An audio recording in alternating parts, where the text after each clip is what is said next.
Y significa mucho, Andrea. Pues sabes que todavía no me he reunido con el concejal Hans, el ex concejal Hans, en mandato cumplido al igual que yo y demás. En este país de la denuncia, donde todo el mundo se denuncia y se utiliza la justicia como ariete, diría hasta político, a veces se descree muchas denuncias. Y nosotros, para mí, por lo menos en lo personal, era una cuestión de honor. Me costó en ese momento una decisión muy importante, cuál era de inmiscuir a la justicia en cuestiones de Estado municipal, pero no cabía otra posibilidad.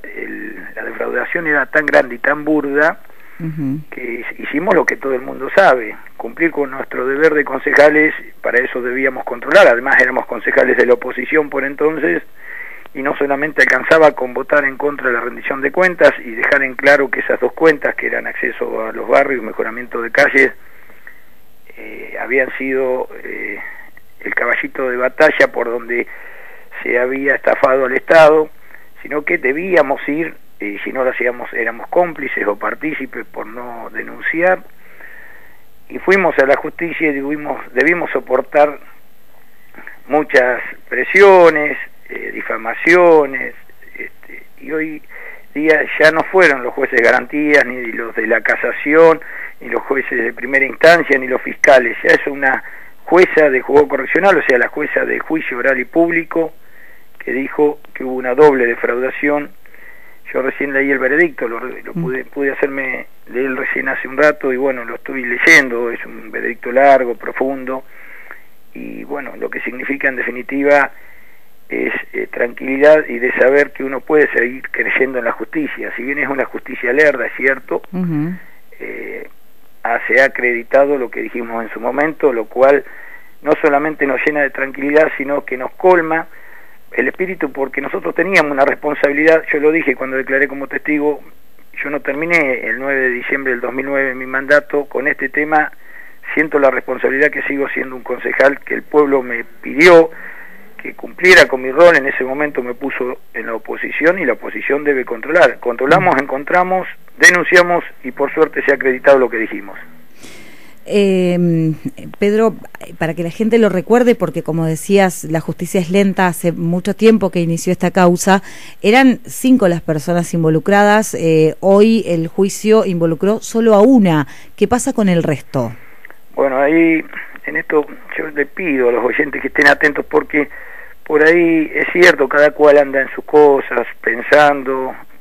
La ama de casa estará preparando el almuerzo, planchando, en las oficinas, los profesionales, el que esté escuchando en las salas de espera y demás, por ahí está con sus propias ocupaciones. Pero esto es un tema muy, muy delicado, y que viene muy bien la pregunta tuya. Cuando se inició la acción, la Fiscalía, porque recordemos que los concejales denunciantes, que fuimos 8, no denunciamos a nadie, y de hecho con el tiempo los fiscales encontraron responsables e imputaron a algunas personas que nosotros habíamos invitado a firmar la denuncia de estas cosas que tuvo esta investigación. De los 5 imputados, el único que llegó a juicio, que era el único que tenía la defensa oficial, fue Ávila, que era el transportista que traía la piedra. Los demás eran todos funcionarios públicos, y han ido sus abogados con una exquisitez profesional. Yo no debo desviar que soy abogado, debo reconocer la capacidad de mis colegas, y ellos están en todo el derecho de hacerlo valer, de ir recurriendo. Esa es la palabra. Primero fue un recurso de apelación, después un recurso de casación, y si no tengo mal entendido, extremo que quiero acreditar, ya creo que hay recursos de queja ante la Corte de la provincia. Y ahí seguramente voy a volver sobre ese tema a lo largo de este reportaje que me estás haciendo, porque es un tema muy importante para tratar de lograr coherencia en tiempos donde lamentablemente la sociedad se ubica de un lado o de otro en muchos aspectos. Y creo que los que tenemos alguna responsabilidad, como en este caso mía como denunciante y demás, perdón, tenemos la obligación de intentar de apaciguar ánimos y de buscar puntos de encuentro, en este caso entre los pehuajenses, para que se esclarezca todo sin que haya grandes inconvenientes, que quienes son responsables terminen siendo castigados por la justicia, como lo hizo ahora la jueza Lopardo Grana con Ávila, y si hay algún funcionario público, que de hecho seguramente lo debe haber, porque como mínimo no hubo control, después vamos a andar ahora, si vos querés, en lo que es el veredicto y en la sentencia, para que quienes fueron responsables de esos 4 funcionarios públicos, y en las distintas grados de responsabilidad, si tienen que pagar, que paguen, que la vara de la justicia sea igual para todo el mundo. Bien. Pedro, decías, vamos a profundizar en lo que tiene que ver con la sentencia. Se han considerado muchas pruebas que han sido presentadas y, como decías, pruebas burdas, casos para que la gente lo entienda y explicándolo simple, en que se pagó 2 veces con el mismo ticket de compra. Sí, los tickets de suministro. Y te corrijo, lo hiciste bien, no me pongo el maestro Ciruela, simplemente lo burdo no fue la prueba, lo burdo fue el accionar. No, por eso la digo, prueba fue contundente. La prueba es contundente, pero el accionar, es decir, no, fue por demás veces de burdo, al extremo, que la jueza también lo remarca en el fallo, lo estaba mirando recién, que Ávila compró 800 toneladas a Pavone, 812 toneladas para ser exacto, y le facturó a la Municipalidad de Pehuajó 2.900. Me sigue el oyente a donde quiero llegar. Claro. Además de que los proveedores locales le vendían a 42 pesos a la municipalidad del mismo lugar de origen en la misma época, y él vendía a 70, con el agravante que Pardo y Campaña compraban a 12 o 15 pesos y él compró a 5 pesos y vendió a 70 por la cantidad que vendió. Es decir que esto está todo dicho y acreditado por Pavone, que es el que le proveyó. Es decir, fue muy burda la maniobra, y desde adentro de la municipalidad no hubo el debido control, como mínimo. Yo en eso debo ser muy precavido, no quiero juzgar a nadie ni imputar a nadie. Se llegará a su turno los juicios para quienes deban estar en el banquillo de los acusados y tienen todo el derecho a defenderse, y ahí, y sin que vos me lo preguntes, debo reconocer que es el propio intendente actual, por entonces concejal, y en el momento de los hechos era el secretario de servicio, quien reconoció en su último discurso inaugural, ya avisorando, le está diciendo: señores, ojo, yo no digo que no ha habido un fraude al erario público, seguramente lo ha habido. Claro. Eso tiene que ver con lo que te dije antes, Andrea, de que por ahí podemos empezar a encontrar puntos de encuentro. Seguramente el intendente actual debe querer saber quién falló dentro del organigrama municipal. Ya sabemos que fue Ávila el que condujo la piedra y que defraudó al Estado, pero tiene que haber habido algún resorte, algún contralor de adentro de la municipalidad que no actuó debidamente, como mínimo, insisto. Entonces, lo primero que debería hacer el intendente Zurro, más allá que conmigo tiene una cuestión personal, pero ya que se ofrece, porque yo quiero que seamos coherentes todos, él dice que quiere cuanto antes ir a declarar ante los jueces. Bueno, lo primero que tiene que hacer es decírselo a su propio abogado, excelente, por cierto, de los mejores abogados que he visto en mi vida, un maestro de muchas materias del derecho, una gran persona, que cumple con su rol, y yo hubiese hecho lo mismo que él si estuviera defendiendo a Zurro. Pero el abogado sigue recurriendo y ya llegó a la corte, se gana tiempo, se va para adelante. Por ahí no sabe el abogado que el intendente, su defendido, pretende ir cuanto antes a declarar. Debería darle órdenes precisas, concretas al señor intendente para que vayamos, porque por ahí él es un convidado de piedra en todo esto, Pablo Zurro, y no tiene absolutamente nada que ver. A él también por ahí lo pasaron por encima, como yo siempre dije al intendente de entonces, Mascheroni, y esto es una sensación muy personal, estoy convencido que lo pasaron por encima y que es inocente en todo esto, más allá que está imputado. Por ahí Zurro también es otro inocente más. Yo no digo que sí ni que no. De hecho, nunca lo imputamos ni lo señalamos, y es más, lo invitamos a hacer la denuncia y tuvimos que tachar a último momento su nombre porque no la firmó la denuncia, y él dijo en el diario Noticias, está acreditado en la causa, que la había hecho. Él nunca hizo la denuncia. Pero bueno, si es así, sería importantísimo que le diga a su abogado que deje de recurrir, insisto que con una técnica exquisita llegó a la corte de la provincia, y permita de esa manera que el juicio tenga lugar y él demuestre y acredite su inocencia. Los jueces son en el Departamento Judicial de Trinquelauquen muy creíbles, a mí me han salido fallos a favor y en contra, y siempre digo que los fundamentos son muy atendibles, y que ante una duda va a prevalecer el principio de inocencia, que ante cualquier duda van a decir que él no tiene nada que ver, pero alguien es responsable. Seguro. Y no olvidemos que el jefe de compras de aquel año 2005 es el mismo que el removido por el intendente Mascheroni cuando explotó la FER Dolomita, volvió a ser colocado en su puesto por el intendente Zurro, ¿sí? Entonces, yo lo que pido, más que gritos, bravuconadas, descalificaciones personales, coherencia, que se discutan las cosas y que en este caso, hablando de puntos de encuentro, qué mejor que uno de los imputados que se presume inocente y que él mismo lo grita a todos los vientos, diga vamos al juicio, pero vamos en serio, porque si no, hay un discurso político para la población que no se condice con la realidad del expediente, y ustedes, los periodistas, absolutamente todo el periodismo de Peguajó y Zonal, tiene la obligación de preguntarle cuando él insiste que quiere ir a declarar, por qué su abogado sigue recurriendo, insisto, con una técnica exquisita y maravillosa, que yo hubiese hecho exactamente lo mismo como abogado, pero que el intendente se defina, o sigue recurriendo para no llegar a juicio, o realmente hace honor a su palabra, da las órdenes concretas a su abogado y se presenta ante un juzgado a decir su verdad, que seguramente, si es como él dice, quedará totalmente absuelto, y si no, será condenado. Pedro, siempre intentamos que la gente lo comprenda en los términos más simples que podemos. Lo que el intendente dice a los medios, que está obsesionado con ir a declarar en esta causa, es todo lo contrario a lo que el abogado hace por el camino legal. Eso es un poco... Es así, clarito. Ajá. Es clarito.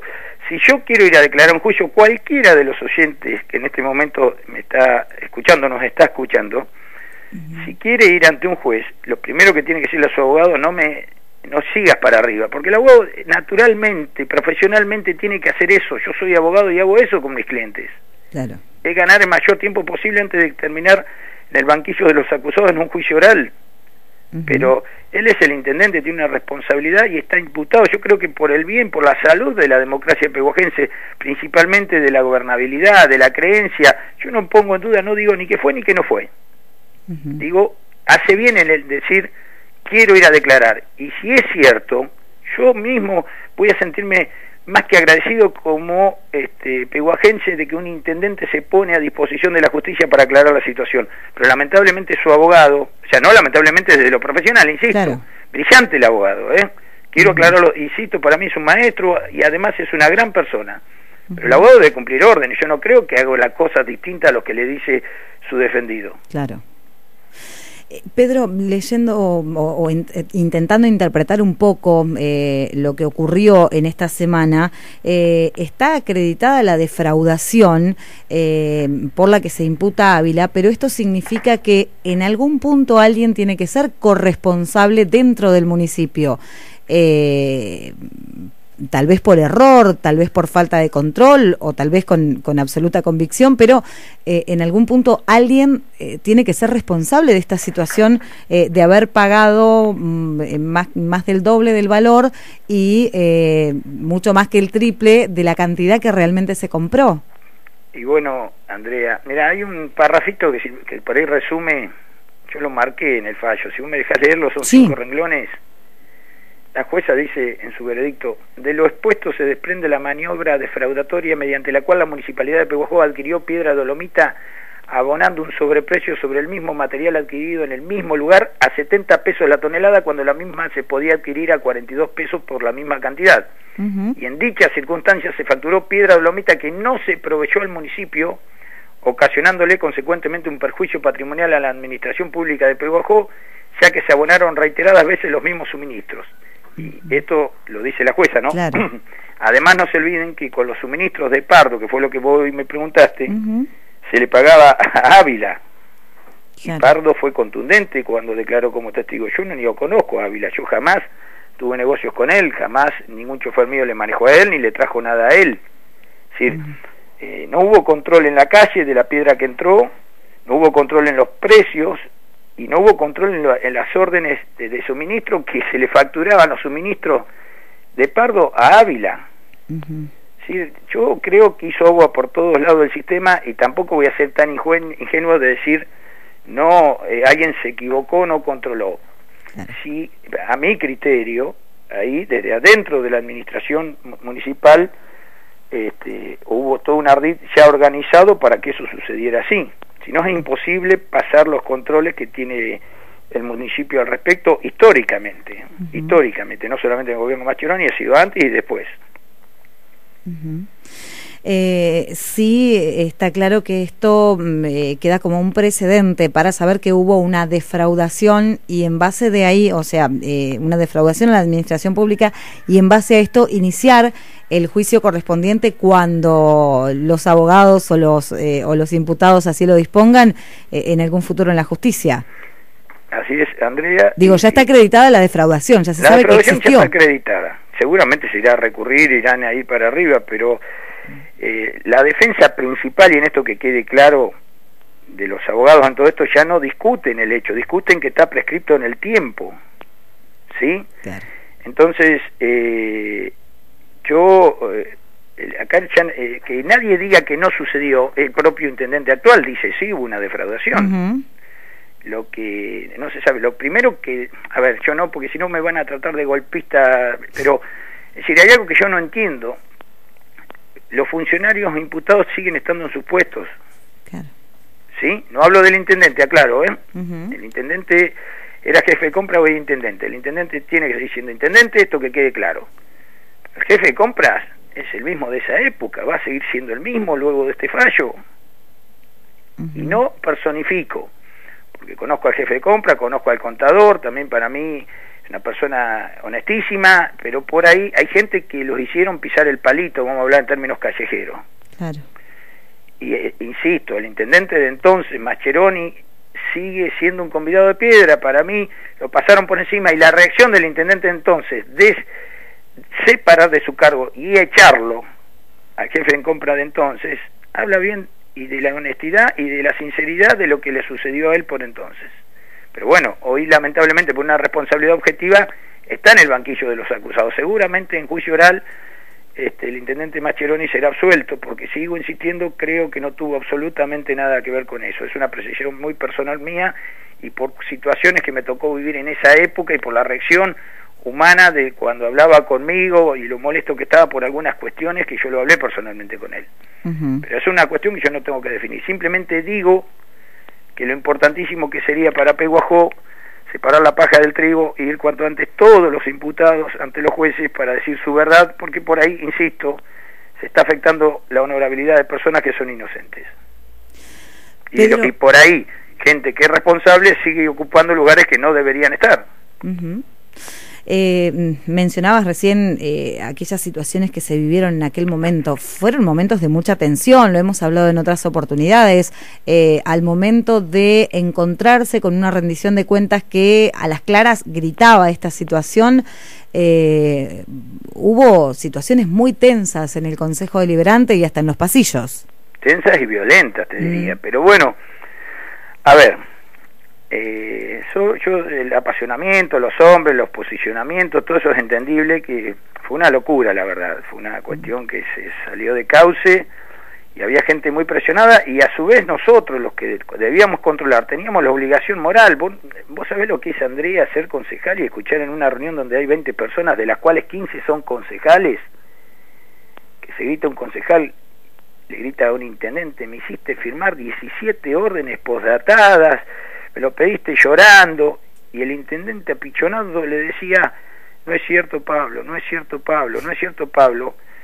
Y uno presenciando esa situación, yo lo primero que me imaginé que terminábamos todos en un tribunal declarando como testigos. Es decir, yo por eso me levanté ese día y les grité: muchachos, ustedes están todos locos, estos se están gritando que defraudaron al Estado, se echan la culpa unos con otros, el que avisa no traiciona, me voy a la Fiscalía a denunciar. Yo no estoy acostumbrado a eso, yo no llegué a concejal para ver cómo se le roba al Estado y yo mirar para otro lado. Por lo menos no me educaron así y no me preparé para así, y no estoy acostumbrado a esto.